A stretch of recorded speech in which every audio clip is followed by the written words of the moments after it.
মাগি বেটি বিয়ানি, তোর পেট থেকে তো শুধু বেটি হয়েছে রে ঢেমনি, আল্লাহ তো তোকে মুখ দেখেনি বেটার। আট করেছে বে, আর একটা বেটি হয়নি, একে বিচারে নিস না। আল্লাহ রাসূল সাল্লাল্লাহু আলাইহি ওয়াসাল্লাম বলে দিলেন, ও মেয়ের বাবা তোমরা শুনে নাও, যার বাড়িতে দুইটা মেয়ে জন্মগ্রহণ করেছে, রাসূল হাদিসে দুটার কথা বলেছেন, কিন্তু দুটা হোক কিংবা একটা হোক কিংবা তিনটা হোক কিংবা চারটা হোক পাঁচটা হোক, আল্লাহ রাসূল সাল্লাল্লাহু আলাইহি ওয়াসাল্লাম বলেছেন, ও মেয়ের বাবা তোমরা শুনে নাও, যার বাড়িতে মেয়ে জন্মগ্রহণ হয়েছে, ওই মেয়ের বাবা যদি নিজের মেয়েকে দেখে মনটা ভারী না করে, যদি মনটাকে খারাপ না করে, আল্লাহর শুকরিয়া আদায় করে, ওই মেয়েটাকে বড় করে লালন পালন করে দ্বীনি শিক্ষা দিয়ে পড়িয়ে লেখে বড় করে একটা ভালো ছেলে দেখে, ভালো ঘর দেখে, ভালো বাড়ি দেখে যদি তার বিয়ে লাগে যেতে পারে, আল্লাহ রাসূল বলেছেন, ও মেয়ের বাবা তোমরা শুনে নাও, আমি নবী আর মেয়ের বাবা জান্নাতের ভিতরে থাকবো। কেমন হয়ে জান্নাতের ভিতরে থাকবো? নবীজি দুইটা অঙ্গলকে ইশারা করে বললেন, ও মেয়ের বাবা তুমি শুনে নাও, এই দুটা লোক দেখো যেমন পাশাপাশি হয়ে আছে, এই দুটা অঙ্গল যেমন পাশাপাশি হয়ে আছে, আমি নবী আর মেয়ের বাবা জান্নাতের ভিতরে পাশাপাশি থাকবো। সুবহানাল্লাহ। আশা করছি যত লোক আমরা এখানে বসে আছি সকলেরই মেয়ে বাড়িতে আছে, আছে না নেই? কাউরে একটা আছে, কাউরে দুটো আছে, কাউরে তিনটা আছে। সুবহানাল্লাহ। মা খালারাকে বলবো, মাগে যদি কোনো মা কোনো বোন খালার শুধু মেয়ে হয়েছে, খবরদার খবরদার তাকে গালি দিবেন না, কারণ তার হাতের তো কিছু নয়, এটা আল্লাহ তাবারক ওয়া তাআলার পক্ষ থেকে হয়। এবং ভাইয়েরাকে বলবো, যদি আপনার বাড়িতে স্ত্রী এসেছে, ওর তো কোনো ভুল নাই, ওর তো কোনো দোষ নাই, আপনার স্ত্রীর যদি ছেলে না হয় শুধু মেয়ে হয়, এটা আল্লাহ তাবারক ওয়া তাআলার তরফ থেকে আজমাইশ নিয়ামত মনে করবেন, আল্লাহ দুনিয়া আখিরাতে আপনাকে ভালো রাখবে। একটা আপনার সামনে ঘটনা বলছি। আব্দুল মালিক মুজাহিদ সুনহেরি কিরনির মধ্যে একটা ঘটনা লিখছেন যে জাহান্নামের দুয়ার, আল্লাহ যে মানুষকে জাহান্নামে দিবে, জাহান্নামের দুয়ার হলো 7টা। কত দুয়ার ভাই? 7টা। এবারে একটা লোকের একটা দুটা তিনটা করতে করতে 6টা মেয়ে হয়েছে। কয়টা মেয়ে? জি। এবারে লোকটা মেয়ে হওয়ার কারণে স্ত্রীটাকে ভালোবাসত না, খুব ওকে ভালো খেতে দিত না, ওকে ভালো পিনতে দিত না, চিরুনি দিত না, তেল দিত না, পাউডার দিত না, কোন রকমেরই তাকে ভালোভাবে ভালো খাবার দিত না। খুব শেষ পর্যন্ত রাতের বেলাতে ঘুমাইতে এসেছে, স্ত্রীকে বলছে তুই আলাদা করে বিছানে থাক, তোর মতন বিবিকে আমি বিছানে ঘুমাইতে নেব না। কো তোর পেট থেকে যত মেয়ে হয়েছে, মেয়েকে নিয়ে তুই আলাদা করে সব বিছিয়ে তুই নামতে থাক, আমি তোকে বিছানে জায়গা দেব না। কো কি করবে বেচারি? নামতে নিয়ে 6টা মেয়েকে নিয়ে নামতে ঘুমিয়ে আছে। এবার লোকটা বলছেন, আমি রাতের বেলাতে স্বপ্ন দেখছি আমি যেন মরে গেছি। মেয়ের বাবা স্বপ্ন দেখছে আমি যেন মরে গেছি। এবার দেখছে কিছুক্ষণ পর জাহান্নামের ফেরেশতা স্বপ্নে দেখছে যে তার হাত কানটাকে ধরে টানতে টানতে জাহান্নামের দিকে নিয়ে চলে যায়। এবার স্বপ্নে বলছে, এই তুমি কে? বলছে যে আমি জাহান্নামের ফেরেশতা। বলছে আমাকে কোথায় নিয়ে যাও? বলছে তোমাকে জাহান্নামের ভিতরে নিয়ে যাব। তখন লোকটা বলছে যে ঠিকই তাইলে আমি মরে গেছি। এবার শুনেন, স্বপ্ন দেখছে লোকটা।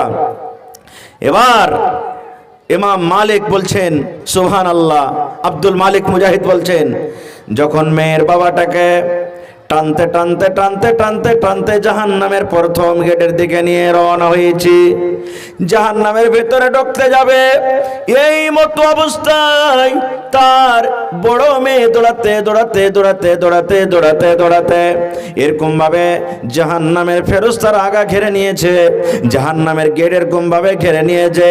এবার জাহান্নামের ফেরেশতা বলছেন, ওরে আল্লাহর বান্দি তুমি কে? তুমি কেন আমাদের আগা ঘিরেছো? এবার সেই বেটি ছেলে বলছেন, ও জাহান্নামের দারোগা, আমি হইলাম এই লোকটার মেয়ে, বড় মেয়ে, এটা হলো আমার আব্বাজান, আমি তাকে জাহান্নামের আগুনে যেতে দেব না। আমার চোখের সামনে আমার আব্বাজান জাহান্নামের ভেতরে জ্বলবে, আমি এটা সহ্য করতে পারবো না। জাহান্নামের ফেরেশতারে, যদি আমার আব্বাজানকে তুমি জাহান্নামের আগুনে নিয়ে যাও, তাহলে আমি আব্বার বড় মেয়ে, তোমাকে আমাকে আগে জাহান্নামের ভিতরে রাখতে হবে।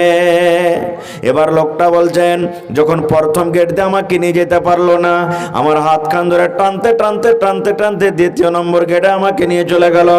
যেমনই দ্বিতীয় নম্বর গেট আমাকে নিয়ে যাবে, আমার 2 নম্বর মেয়ে দৌড়াতে দৌড়াতে দৌড়াতে দৌড়াতে এসে আমার আগা ঘেরে নিয়েছে।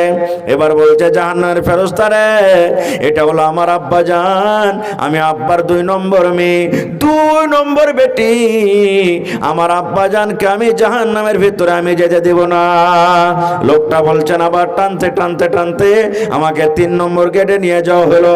3 নম্বর গেটে 3 নম্বর মেয়ে দাঁড় হয়ে গেল। আবার 4 নম্বর গেটে নিয়ে যাওয়া হলো, 4 নম্বর মেয়ে এসে দাঁড় হয়ে গেল। 5 নম্বর গেটে নিয়ে গেল, 5 নম্বর মেয়ে এসে দাঁড় হয়ে গেল। 6 নম্বর গেটে নিয়ে যাওয়া হলো। এবার 6 নম্বর গেট থেকে আমি জাহান্নাম থেকে বেঁচে গেলাম। এবার গেট কয়টা আছে আর জোরে বলেন? আর মেয়ে আছে? নেই। এবার লোকটা কাঁদতে শুরু করেছে, চোখ দিয়ে তার ঝরঝর ঝরঝর করে জল ঝরতে শুরু হয়েছে। জাহান্নামের ফেরেশতা বলেন, আরে আল্লাহর বান্দা, এখনো তুমি জাহান্নামের ভেতরে যাওনি রে, এখনো জাহান্নামের মজা পাওনি, জাহান্নামে কি শাস্তি আছে এখনো তুমি জাহান্নামের ভেতরে যাওনি, তবে কেন তুমি কাঁদছো, কেন তোমার চোখ দিয়ে পানি ঝরে, একটু তুমি কারণটা বলে দাও।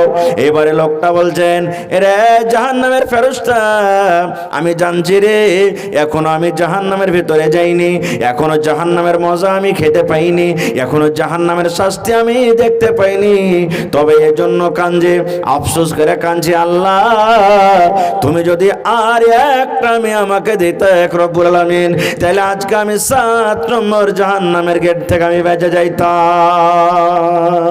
আল্লাহ কেন তুমি আমাকে আর একটা মেয়ে দাওনি? আল্লাহ যদি আর একটা মেয়ে দিতে আমি 7 নম্বর গেট থেকে আল্লাহ বেঁচে যেতাম। এই করতে করতে তার স্বপ্ন ভেঙে গেল। যেমনই স্বপ্ন ভেঙে যাওয়া, দেখছে যারে আমি তো মরিনি, আমি বেঁচে আছি।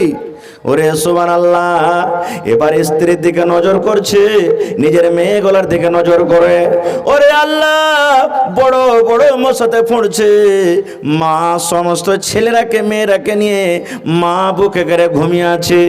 আরে আল্লাহ দেখছে নিজের বিবির দিকে, কতদিন থেকে চুলে চিরুনি হয়নি, কতদিন থেকে চুলে তেল হয়নি, সাবন কতদিন থেকে দেয়নি।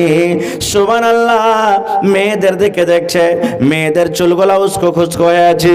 আল্লাহ রে আল্লাহ, এবার লোকটা রাত 12-1, 2টার সময়তে বিছানা বিছানা বসে বসে কাঁদছে আর বলছে, রব্বুল আমিন আজকে যদি আমার স্বপ্ন সত্য হতো, আল্লাহ রে আজকে আমি জাহান্নামের আগুন থেকে আল্লাহ বাঁচতে পারতাম না। যে মেয়েদেরকে আমি কোনোদিন মান দিইনি, যে আমার স্ত্রীকে কোনোদিন সম্মান দিইনি, প্যার দিইনি, মোহব্বত দিইনি, ভালোবাসা দিইনি, আল্লাহ সেই মেয়েকে কত আমি দূর বেঁচেছি। আল্লাহ সে মেয়েরা আজকে আমাকে স্বপ্ন হতে গেল জাহান্নামের আগুন থেকে বাঁচিয়ে নিনে। এবার চোখ দিয়ে পানি ঝরছে। ওই ঘুম অবস্থাতে সমস্ত মেয়েরাকে উঠিয়ে উঠিয়ে উঠিয়ে উঠিয়ে বিছানে রাখা হলো। নিজের স্ত্রীটা ঘুমের হালাতে আছে, স্ত্রীটাকে উঠিয়ে বিছানে রাখা হলো। ওই রাতের বেলাতে তার মাথাতে তেল দেওয়া হলো। এবার তেল দিয়ে চিরুনিও করে দিলেন। এবার যখন মুয়াজ্জিন সাহেব ফজরের টাইমে আসসালাতু খায়রুম মিনান নাওম, ফজরের যখন আজান দিয়েছে, তার স্ত্রীর ঘুমটা ভেঙে গেছে। এবার ঘুম যখন ভেঙে গেল, দেখছি আল্লাহ রে আমি তো নামতে ছিলাম, কেমন করে আমি পালঙ্গের উপরে চলে এলাম। এবার স্বামীর দিকে নজর করে বলছেন, স্বামী গো কি ব্যাপার, বুঝতে পারলাম না, আমি তো সারা জীবন এই যে আমি নামতে শুয়ে শুয়ে আমি রাতটা কাটালাম, আজকে হঠাৎ করে আমি পালঙ্গের উপরে কেমন করে এলাম। স্বামীর মাথা দিলে এটা দেখছে মাথাতে তেল দেওয়া আছে, মাথাতে চিরুনি করা আছে। এবার বলছে, স্বামী গো ব্যাপারটা কি বলতে পারবো না। যখন কথাটা বলা, তার স্বামীর চোখ দিয়ে ঝরঝর করে পানি ঝরতে শুরু হয়েছে। হাও মাও করে চিৎকার করে কেঁদে বিবিকে বুকে জড়িয়ে ধরছে, বলছে, বিবি রে না জানাতে তোমার ওপরে কত জুলুম অত্যাচার করেছে রে বিবি। এবার স্বপ্নের ঘটনাটা শুনিয়ে দিলেন। বিবি রে এই মতো আল্লাহ রাব্বুল আমাকে আজকে একটা স্বপ্ন দেখালছেন। বিবি রে জীবনে যত তোমাকে আমি কষ্ট দিয়েছি, ব্যথা দিয়েছি, তুমি জীবনে আমাকে স্বামী বলে মাফ করে দাও। আজ থেকে আমি কসম খেয়ে বলছি, জীবনে তোমাকে আমি কোনোদিন কষ্ট দেব না, আমার মেয়েরাকে কোনোদিন আমি দূর বাসবো না। নারে তাকবীর।